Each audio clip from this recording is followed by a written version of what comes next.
Hace un año, en México se hizo historia. Claudia Sheinbaum fue la primera mujer presidenta en dirigir la nación. Mucho se habló, mucho se dijo al respecto de representación y mucho se prometió. Pero veremos esta vez qué pasó con nosotros, con la comunidad LGBTIQ+. Yo soy Bárbara Alvarado, soy comunicóloga política y el día de hoy hablaremos sobre este tema en Comitivas Queer, un podcast de Pride MX y Merequetengue Producciones. Y para conversarlo tenemos con nosotros a Andrés Terriño, defensor de derechos humanos LGBTIQ+, Hilda Telles, abogada especializada en derechos humanos, secretaria ejecutiva de la Unidad de Atención a Personas de la Diversidad Sexual, a Gloria Careaca, coordinadora general de la Fundación Arcoíris, y a Juan Pablo Delgado, director de Amicos. ¿Qué tal? ¿Cómo están? Muy bien. Bien, contentos de estar acá Contentos por la invitación. Comitivas Queer. Yo igual muy emocionada por inaugurar este primer episodio en el cual hablaremos sobre qué ha pasado en este primer año de gobierno de Claudia Sheinbaum en respecto a las poblaciones LGBTIQ+. Hubo promesas de campaña y hubo algunas acciones, pero quiero que me platiquen ustedes cómo han visto este primer año, y también hay que tener muy importante en cuenta que en el mundo hay un retroceso en derechos humanos. En Estados Unidos, en Argentina, en Europa hay un retroceso, y que además es en poblaciones LGBTIQ+. ¿Ustedes qué me pueden decir al respecto de este primer año con esto enfrente? ¿Qué tal, Hilda? Comenzamos contigo. Pues bueno, yo muchas gracias por estar acá y la invitación, y decir que, bueno, ciertamente hay esta tentación mundial de retrocesos, más hablando de los derechos de la diversidad sexual y de género, ¿no? Creo que es una amenaza latente, y bien esa amenaza latente también está de pronto siendo adoptada por algunas voces, algunos grupos también en nuestro país. Entonces sí, lo que decimos es que hay que estar muy alertas. Afortunadamente sí hay un andamiaje tanto legal como institucional, y también una intención política, hablando de la presidenta de la República, la doctora Claudia Sheinbaum, y también en la jefatura de la Ciudad de México, para de alguna manera seguir sosteniendo los avances que se han tenido en materia de diversidad.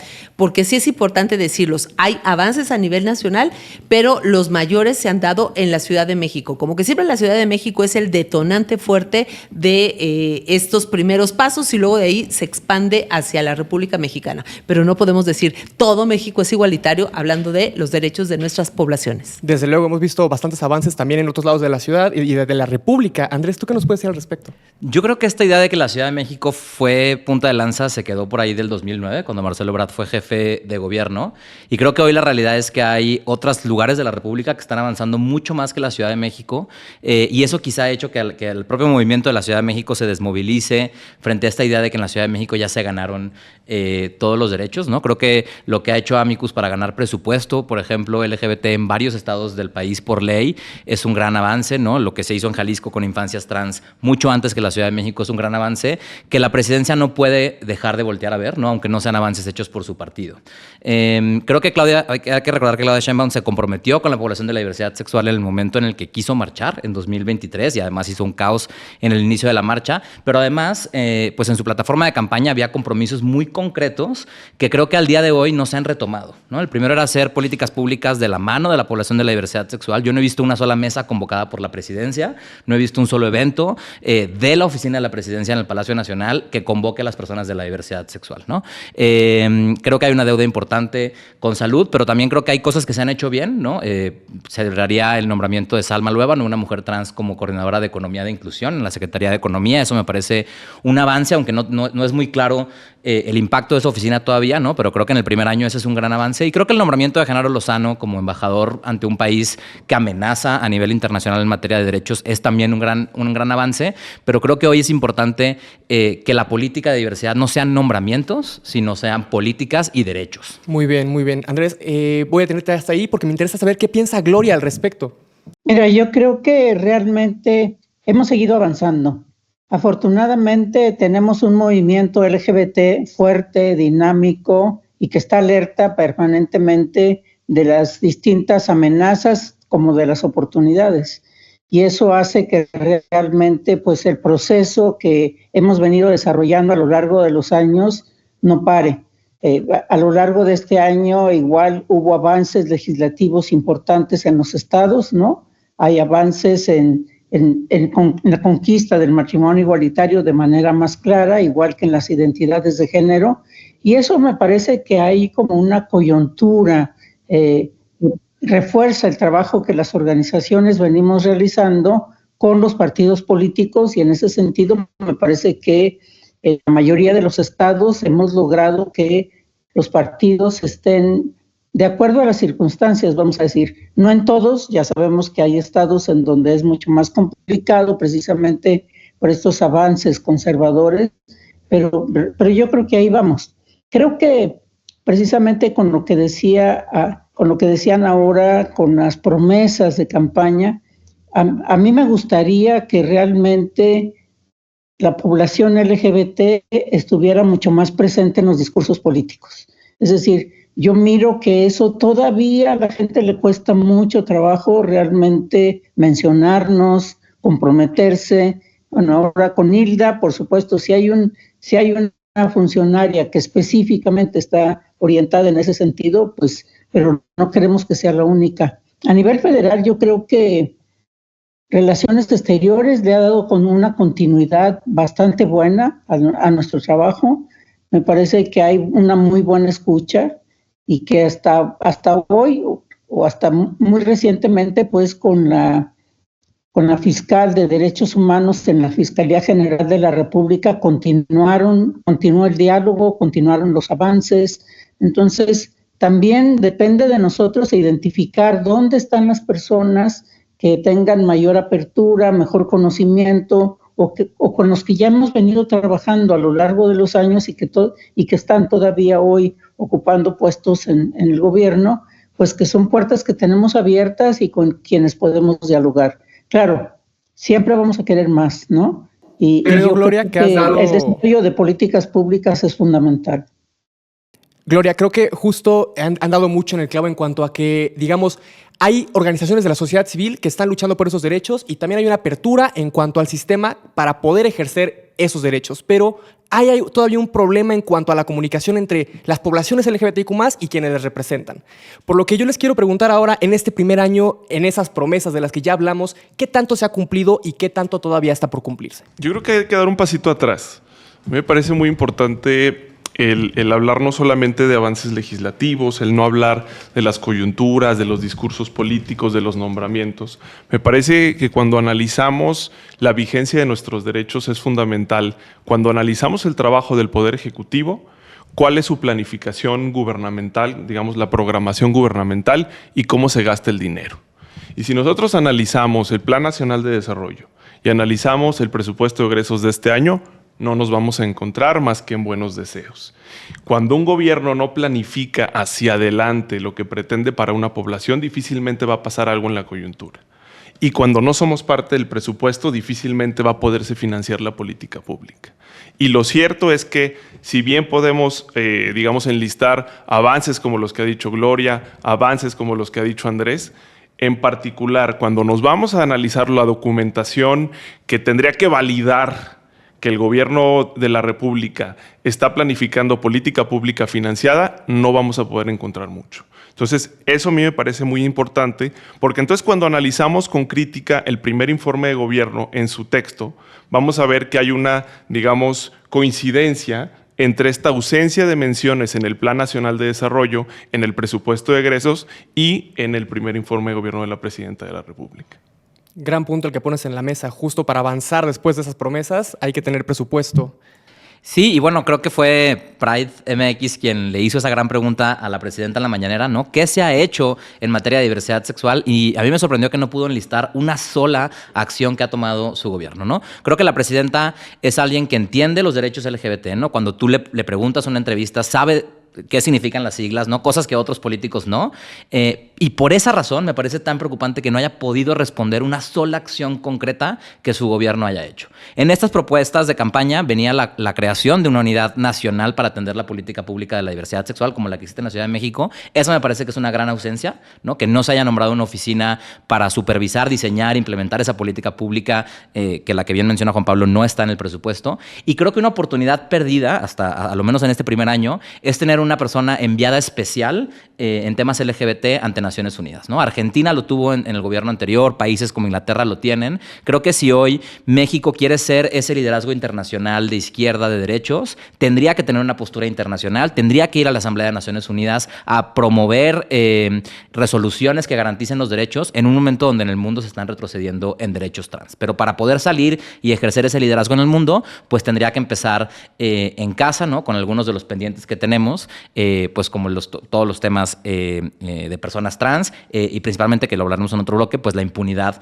que existe todavía hoy en términos de crímenes de odio.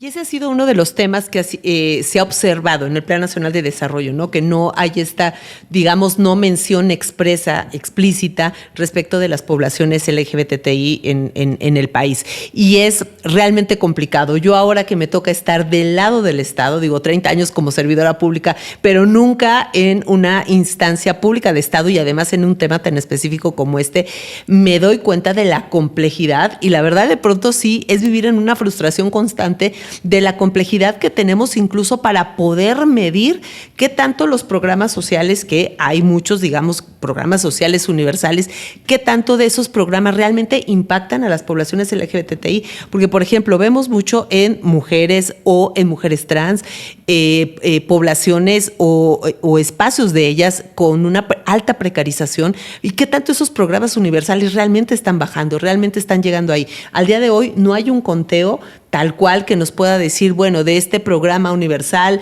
este porcentaje está aplicado a personas que se autoidentifican como pertenecientes a la población LGBTI, ¿no? Entonces, nos hace falta también mucha data respecto de las políticas, porque hay políticas sociales, sí un montón, pero también desagregarnos cuántas de esas nos incorporan para entonces sí poder medir cuánto de esto tiene un impacto económico presupuestal real, porque si no la política pública pues es como palabra o letra muerta. Pero déjame acá hacer un clavadito, ¿no? Para decir, vamos, brevemente. Si existiera la mención explícita de objetivos particulares en el Plan Nacional de Desarrollo, como por ejemplo la creación de una política pública LGBT nacional o un programa nacional de diversidad sexual y de género, entonces sí podríamos estar hablando de acciones específicas financiadas. En la ausencia del plan macro, que es el Plan Nacional de Desarrollo, de una mención explícita, concreta sobre nuestros derechos, como sí la hay de otras poblaciones, entonces nos vamos a encontrar con problemas los próximos 5 años para poder decir en dónde es que va la política pública que eventualmente ojalá cumpla la presidenta de la República respecto de lo que promete en la campaña. Y solo mencionar que para hacer eso, Morena no tendría que negociar con nadie, ¿no? Tienen mayoría en el Congreso y pudieran tener un paquete económico que reconozca estos derechos sin darle la oportunidad a la derecha de negarlo. La pregunta sería voluntad política, pero me interesa saber, Gloria, ¿cuál es tu lectura respecto a este primer año? Mira, yo lo que creo es que con lo que estaban comentando, creo que, si mal no recuerdo, Fundación Arcoíris estuvo junto con Hilda en el CONAPRED tocando la puerta al INEGI para que se instrumentara realmente la estrategia de cómo se iba a incorporar la orientación sexual y la identidad de género para el censo de 2020. Esto fue desde 2015, nosotros venimos trabajando para que el INEGI realmente registre en todas las encuestas que realiza, incorpore estas dos dimensiones, que nos pueda dar esos datos de los que hablaba Hilda y lo que estaba diciendo Juan Pablo, ¿no? O sea, ¿cómo vamos nosotros a fundamentar una política pública, un presupuesto, si no hay datos con respecto a dónde estamos, quiénes somos, qué necesidades tenemos? Sé que el INEGI tiene interés de desarrollar otra vez o de duplicar la encuesta piloto que realizó. Yo digo, ¿para qué? Si ya hicieron un piloteo, ya debieran de dar el siguiente avance. Ahora vamos a incorporar la orientación sexual, la identidad de género en la pobreza, en el trabajo, en los hogares, ¿no? Entonces, no es tan complicado. Yo creo que hay un miedo todavía, una homofobia, vamos a decir, un miedo realmente a hablar sobre ciertos temas, a incorporarlos en las encuestas, pero si no es así, no vamos realmente a tener fundamentos claros de por dónde tendrían que desarrollarse las políticas públicas y cuáles son las necesidades prioritarias que tenemos.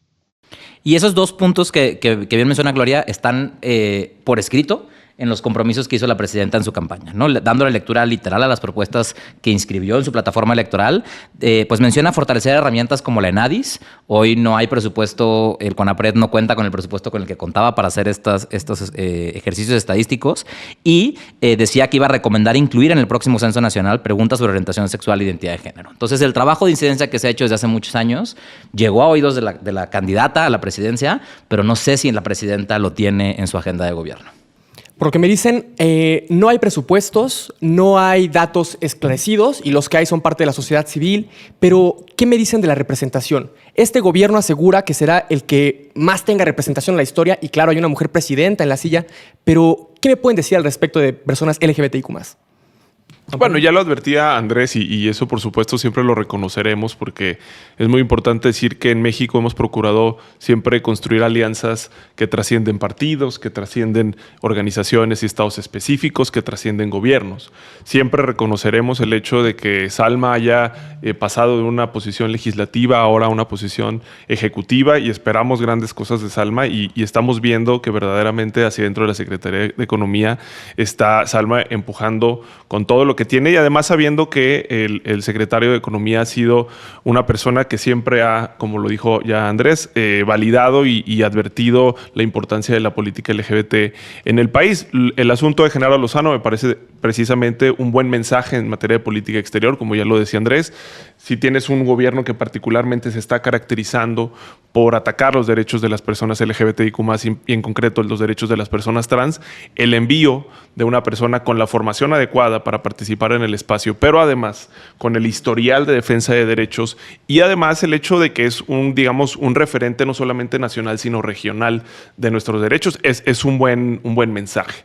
Sin embargo, a mí me gustaría ver que Morena concretamente en la próxima elección verdaderamente, como el resto de los partidos políticos, enviara a personas que efectivamente puedan ocupar espacios legislativos y del Poder Ejecutivo, trascender el asunto de las mínimas cuotas afirmativas que hemos visto en los ejercicios electorales pasados, y yo enviaré un reto. Morena, teniendo la mayoría en el Congreso Federal, debería de empujar para legislar las cuotas afirmativas. Porque cuando se las dejamos al Consejo General del INE, cuando se las dejamos a los soples, entonces sucede que al 11:45 están buscando los partidos políticos quiénes serán las candidaturas y además estamos desde las trincheras de la sociedad civil regateando por esos espacios. Si tuviéramos en la legislación concretamente, en la legislación electoral, ¿cómo es que se configuran las acciones afirmativas? No le daríamos ese pase de balón al Instituto Nacional Electoral ni a los soples y garantizaríamos que las personas LGBTQ+ candidatas en mucho mayor medida llegarán a los puestos de toma de decisión, repito, no solamente legislativos, sino también en el Poder Ejecutivo.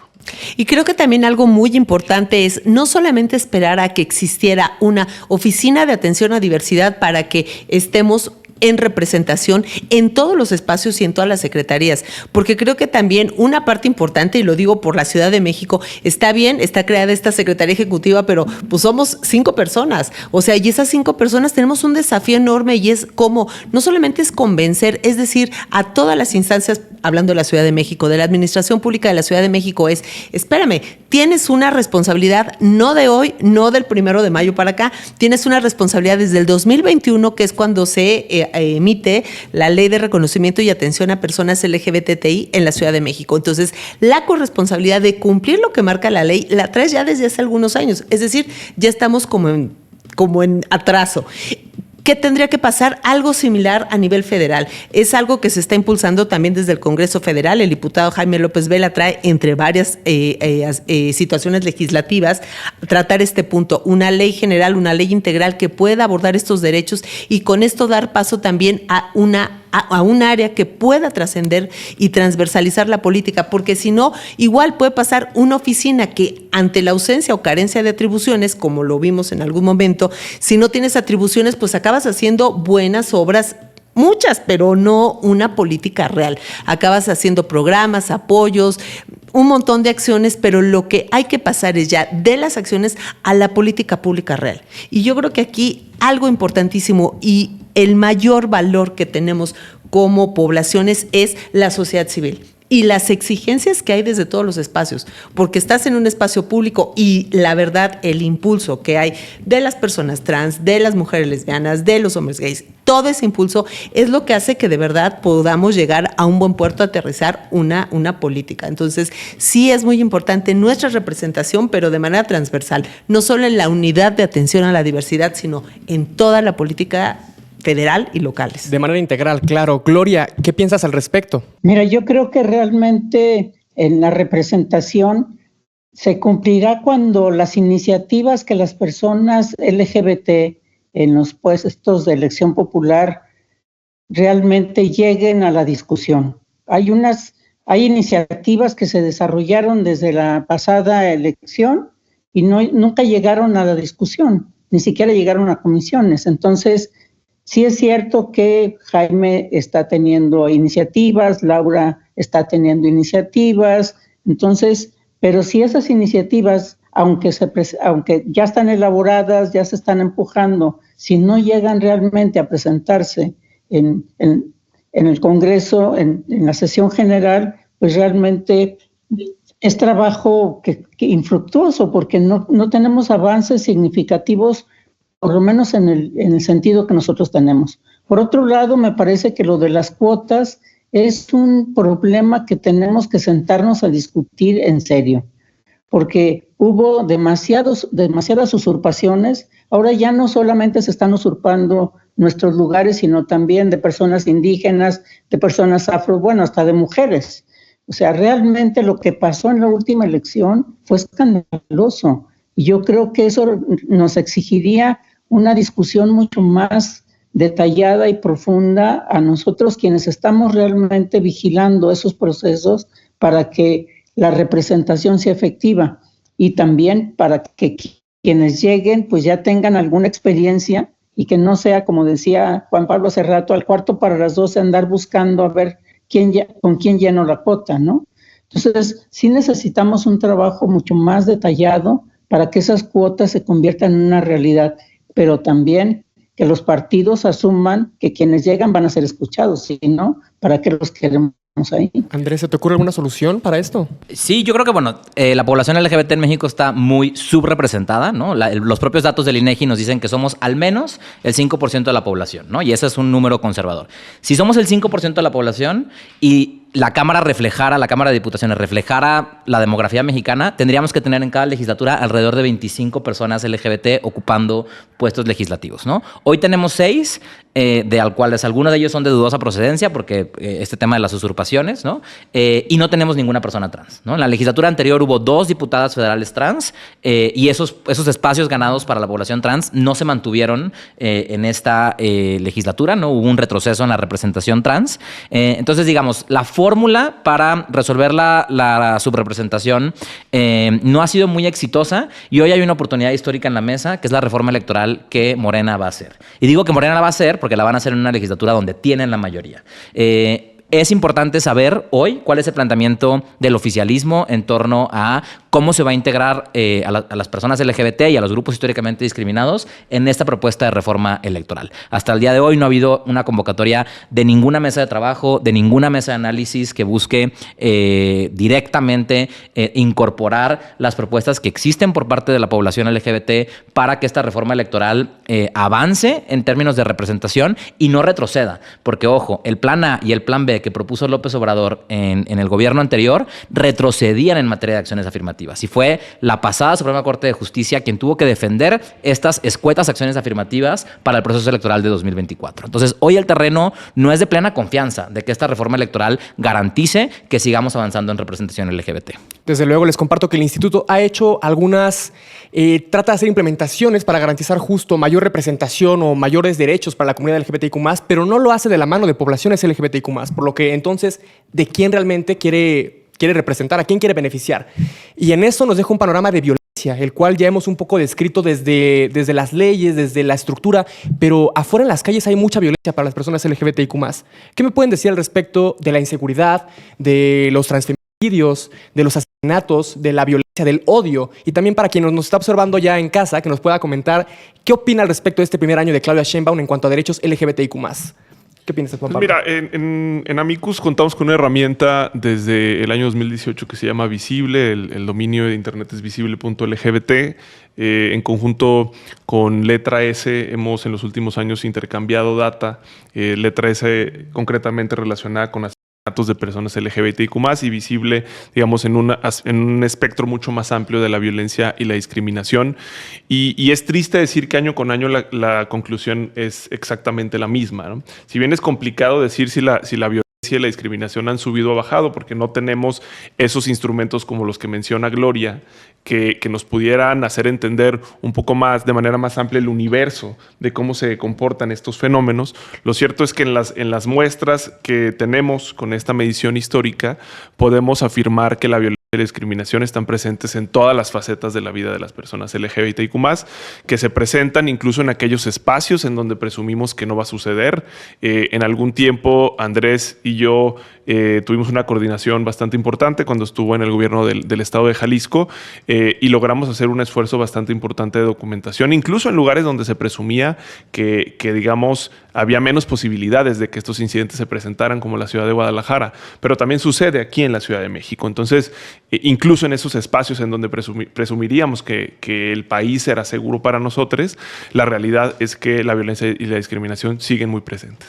Y tienen que pasar también por Gloria. Gloria. Perdón, Hilda. Yo creo No, que dale. la información que tiene el Observatorio Nacional de Crímenes contra Personas LGBT nos da cuenta precisamente de cómo la situación ha ido creciendo, ¿no? Es cierto que hay etapas a lo largo del año en donde se mantiene más o menos el número, pero bueno, nosotros que en el observatorio hemos incorporado la dimensión de desaparición y que logramos que realmente hubiera datos oficiales con respecto a la desaparición de personas LGBT en la Comisión Nacional de Búsqueda, pues sí me parece que nos da cuenta de que la situación de violencia contra las personas LGBT debería de ser una preocupación permanente para nuestro gobierno, porque las organizaciones sí están alertas,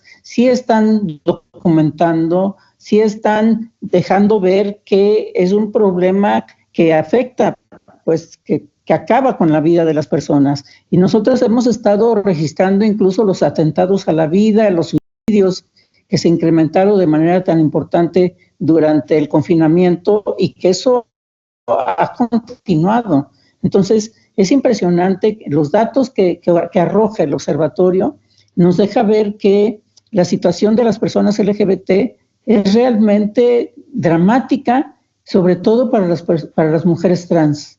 En segundo lugar, tenemos los crímenes contra los hombres gays, pero para nosotras también es bastante complicado y ha sido muy complejo, ha sido motivo de muchas discusiones la visibilidad de las lesbianas. Eso ha sido siempre una discusión que hemos mantenido y que nosotros desde la Fundación Arcoíris tratamos todo el tiempo de estar empujando dentro del observatorio que se busque información con respecto a lesbianas, porque cuando nos lo proponemos empezamos a encontrar. Entonces eso quiere decir que están ahí, que no están visibles y que tenemos que seguir trabajando con respecto a eso.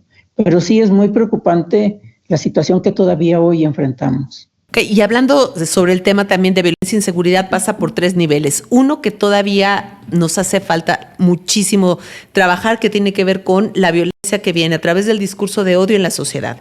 Eso es brutal. O sea, noticia positiva o negativa que hay en relación con las poblaciones LGBTI, tú te despliegas los comentarios y son brutalmente, 90% horrorosos, ¿no? Entonces, esa es una parte que hay que trabajar mucho. La segunda es afianzar todo el tema de actuación con protocolos muy claros, desde la investigación, la administración de justicia, la actuación policial, el entender los contextos en los que viven las poblaciones LGBTI, porque me ha tocado ver con muchos cuerpos de policía es que ustedes se ponen en riesgo, es que los hombres gays que utilizan plataformas, se ponen en riesgo, entonces casi ustedes son culpables de que les agredan, de que sean víctimas de algún delito y que, bueno, pues en el caso de un crimen de odio, pues bueno, casi es que lo buscaron por su falta de autocuidado, ¿no? Muchas veces es apelar a eso. Y la otra es llevar a un tercer nivel, que es a nivel de la incidencia en la política criminal, todos los aspectos contextuales en los que vivimos las personas LGBTI. Eso es muy importante porque yo que he estado muy cercana de construcción de política criminal, en ningún lugar, de verdad, de pronto veo, oigan, ¿y han pensado el análisis de incorporar por qué las personas LGBT? Así como que, o sea, es como un punto que pudiera parecer novedoso, pero como que no se considera en su importancia por dejarlo a un lado. Muchas veces creo que es falta de entendimiento, a veces pareciera que es una discriminación sistemática que hay entre el propio sistema, ¿no? Pero ese es uno de los puntos que me parece también clave.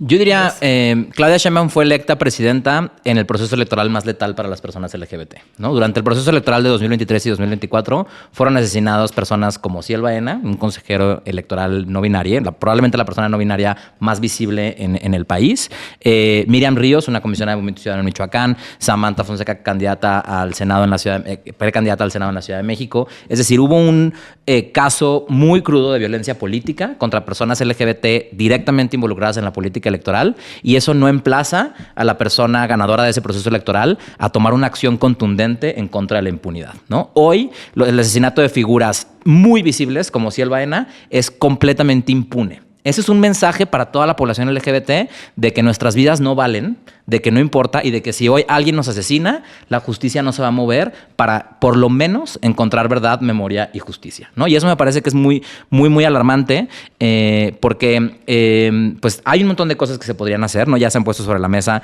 una legislación de un tipo penal autónomo, registro y documentación para que haya sanciones. Mientras no haya sentencias que reconocen el odio, este contexto de violencia no se va a revertir. Recordemos que tan solo de la marcha LGBT al día de hoy, ¿no? O sea, del 28 de junio al día de hoy, han asesinado a más de 60 personas LGBT en el país, ¿no?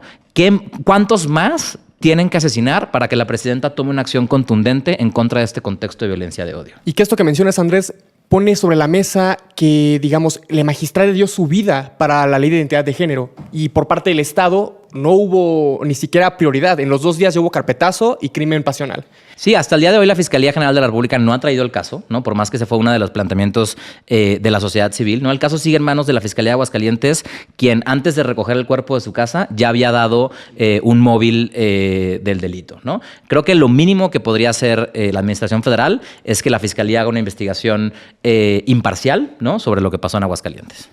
Antes de darte la palabra, Gloria. Sí, yo creo también que el gobierno de México recibió recomendaciones de parte del Consejo de Naciones Unidas con respecto a este tema de la violencia y los crímenes contra personas LGBT, tanto en el tercer periodo como en el cuarto.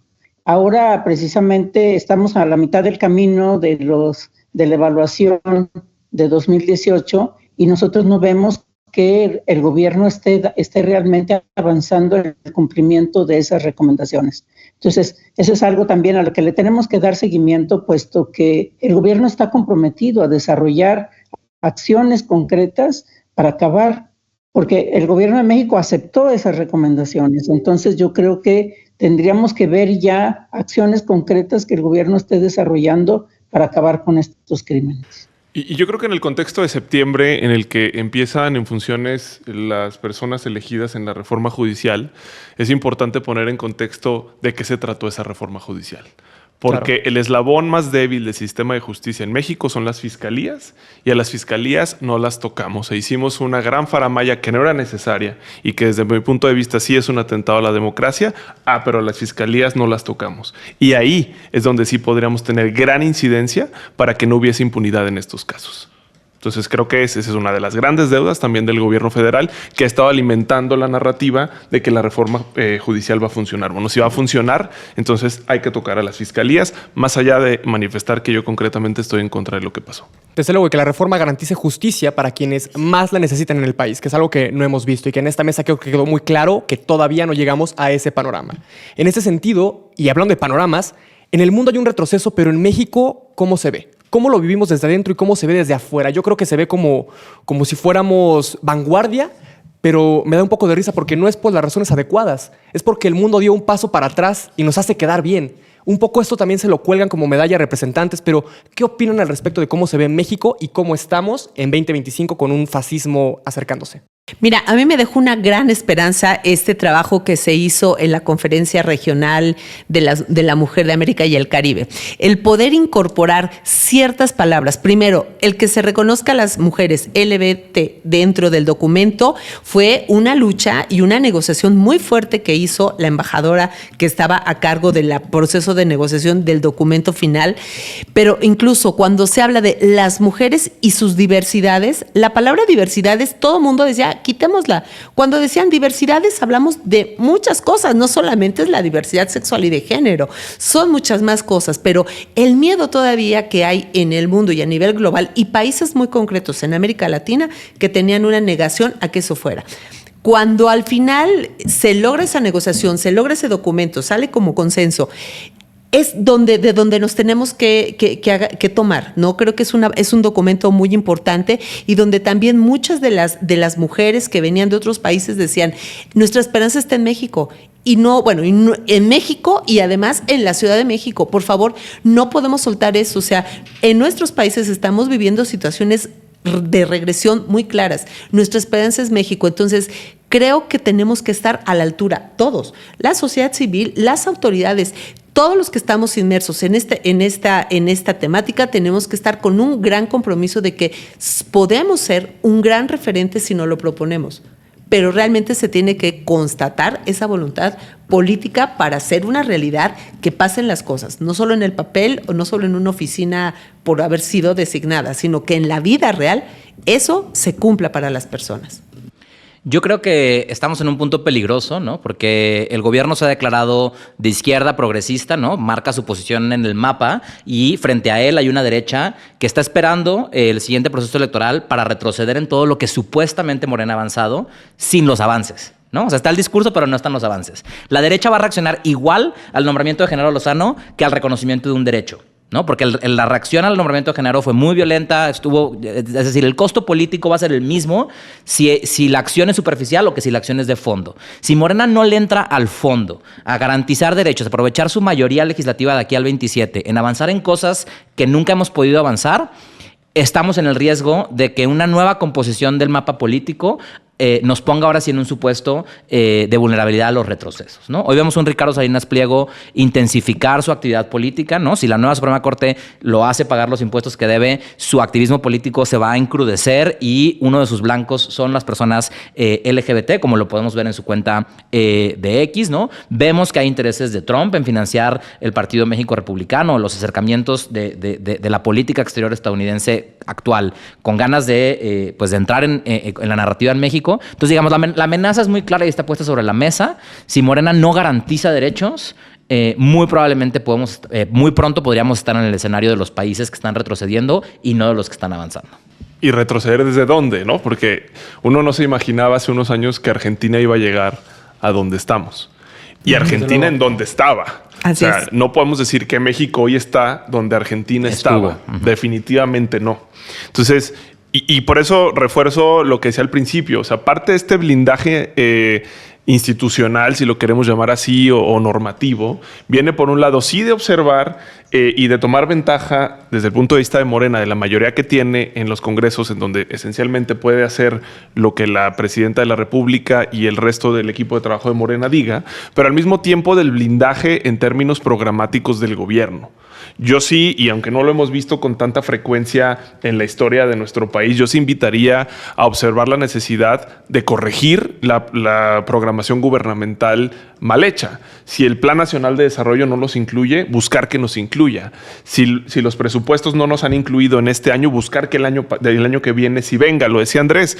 Y aquí quizá voy a abusar un poquito del tiempo y espero no, pero en el caso de Guanajuato, yo soy de Guanajuato. Sí. En el caso de Guanajuato, que es el estado en donde actualmente estamos viendo una parte de Acción Nacional convirtiéndose en lo que fue la Acción Nacional hace muchos años, es decir, la Acción Nacional más rancio, conseguimos por medio de un juicio de amparo que existiera presupuesto para política pública a nuestras poblaciones. Y ese fue el inicio de la adopción de legislación, después de la adopción de un diagnóstico específico relacionada con nuestras poblaciones y ahora de programación gubernamental. Esto fue vía litigio, es algo que se le debería de reconocer a la sociedad civil y no concretamente a las autoridades guanajuatenses, pero me parece que en el contexto del gobierno federal perfectamente podríamos proponer la posibilidad de que se enmendaran estos instrumentos de planeación gubernamental y financiamiento para efecto de que estemos presentes. Yo coincido con Andrés, la latencia de una posible, embestida en contra de nuestros derechos siempre va a estar ahí, pero será mucho menos agresiva en la medida en la que el blindaje aumente. Y necesitamos blindarnos tanto en términos programáticos como en términos normativos. Gloria, ¿qué opinión te merece? Mira, yo creo que afortunadamente en México no hemos tenido una sanción hacia la homosexualidad o hacia la identidad de género. Digo, una sanción legal no ha existido. Entonces, realmente eso facilitó el que el gobierno de México en los espacios internacionales pues pudiera seguir, vamos a decir, la inercia de la defensa de los derechos LGBT durante mucho tiempo. Cuando al gobierno en 2016 se le exigió que tuvieran una actividad o una postura mucho más activa, hubo una respuesta inmediata. Se sumaron a los caucus a nivel internacional, empezaron a estar siendo de todos aquellos grupos que estaban impulsando los derechos LGBT. Y esa postura que México adquirió lo colocó de manera muy rápida como un campeón. Fue el gobierno de México el que impulsó que se creara un core group en la OEA, porque ya estaba inserto en la Asamblea General y del Consejo de Derechos Humanos. Pero entonces fue precisamente por la presión que nosotros hicimos para que el gobierno de México no solamente levantara la mano cuando estuviera, sino que tuviera propuestas a impulsar. Y en ese sentido yo decía, Relaciones Exteriores es excelente, es quien es más activo, a quien mencionaba hace rato Hilda, Jennifer Feller, realmente es una mujer súper comprometida con los derechos humanos en general y que tiene mucha claridad con respecto a nuestra situación. Pero no solamente ella, realmente yo creo que el equipo, vamos a decir, la formación de carrera que tienen las personas dentro de ese ámbito, dentro de la Cancillería, les permite tener esa visión global y mirar estos riesgos, desafíos que hoy el conservadurismo nos está trayendo, no solamente para nuestros derechos, sino para la democracia en el mundo. Entonces, creo que tienen claridad con respecto a la participación que tienen que tener en el momento en que se está discutiendo los derechos de las personas LGBT. Yo apuesto a que en la Cancillería siempre vamos a tener un gran grupo de personas aliadas con las que podemos trabajar y que además nos ayudan a hacer el vínculo con las otras instancias a las que les toca responder sobre los aspectos prioritarios que nosotros estamos demandando. Entonces, yo creo que lo que hace falta precisamente es que el trabajo que hace Relaciones Exteriores se refleje al interior del país y que empiecen realmente a destinar presupuesto y a elaborar políticas públicas que vayan garantizando que seamos parte de la ciudadanía general.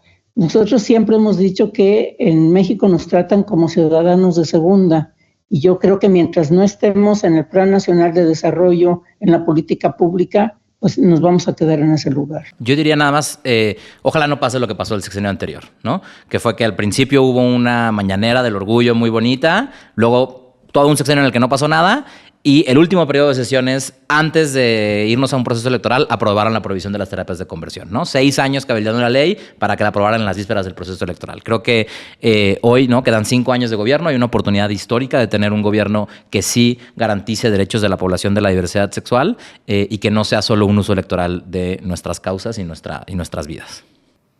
Desde luego, hemos visto que es un panorama en el que aparenta esperanza, pero como nos recuerdan y ya otros países que pensábamos estaban más avanzados en derechos LGBTIQ+, que la lucha es todos los días, porque si no puede haber un regreso cuando sea. Muchas gracias por acompañarnos en este primer episodio de Comitivas Queer, un podcast de Pride MX y Merequetengue. Muchas gracias, Andrés, muchas gracias, Juan Pablo, Hilda, gracias. Gloria, muchísimas gracias. Gracias a quien nos está acompañando. Y también que nos deje en redes sociales qué piensan al respecto de este primer año sobre Claudia Sheinbaum y los derechos y políticas LGBTIQ+. Les esperamos en este podcast Comitivas Queer, un podcast de Pride MX.